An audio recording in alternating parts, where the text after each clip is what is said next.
तो आज अपन पढ़ेंगे गुरुत्वाकर्षण का सार्वत्रिक नियम। तो देखो ये क्या होता है कि विश्व का प्रत्येक पिंड जो विश्व का जो प्रत्येक भी पिंड रहता है वो किसी अन्य पिंड को एक बल से आकर्षित करता है जो दोनों पिंडों के द्रव्यमान के तो गुणनफल के समानुपाती होता है तथा उनके बीच की दूरी के क्या होता है वर्ग के व्युत्क्रमानुपाती होता है। यह बल दोनों पिंडों को मिलाने वाली रेखा की दिशा में लगता है। देखो मैंने यहाँ पे दो पिंड ले रखे हैं, पिंड नंबर ए और बी। ये जो दोनों पिंड हैं तो इसका जो द्रव्यमान है मैंने ले लिया कैपिटल एम और इसका द्रव्यमान मैंने ले लिया स्मॉल एम। इनके बीच की जो दूरी ले रखी है मैंने वो क्या ले ली बेटा डी। ठीक है, अब अपन को क्या फाइंड करना है, अपन को निकालना है फोर्स।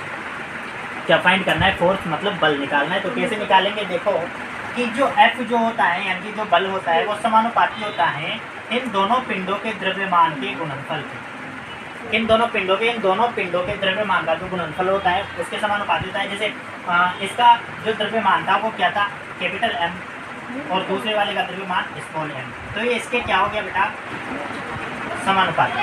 अब देखो दूसरा जो आता है तो ये तो समानुपाती होता है तथा उनके बीच की दूरी के क्या होता है वर्ग के व्युत्क्रमानुपाती होता है। तो इनके बीच की दूरी क्या दे रखी है अपन को डी दे रखी थी, तो डी का मैंने क्या कर दिया स्क्वायर कर दिया और उसके क्या कर दिया बल को व्युत्क्रमानुपाती कर दिया। ठीक है, ये दोनों इक्वेशन बन गई अपन अपने पास। अब अपन को क्या निकालना है? बल निकालना है। तो निकालेंगे तो F समानुपाती जो M capital M multiply small m upon D square.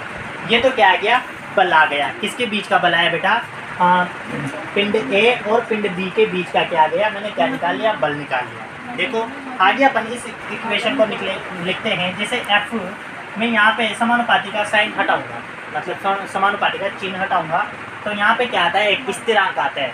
एक स्थिरांक आता है मतलब कांस्टेंट। तो देखो उसको क्या बोलते हैं? तो F तो मैंने यहाँ पे स्थिरांक लिया कैपिटल G।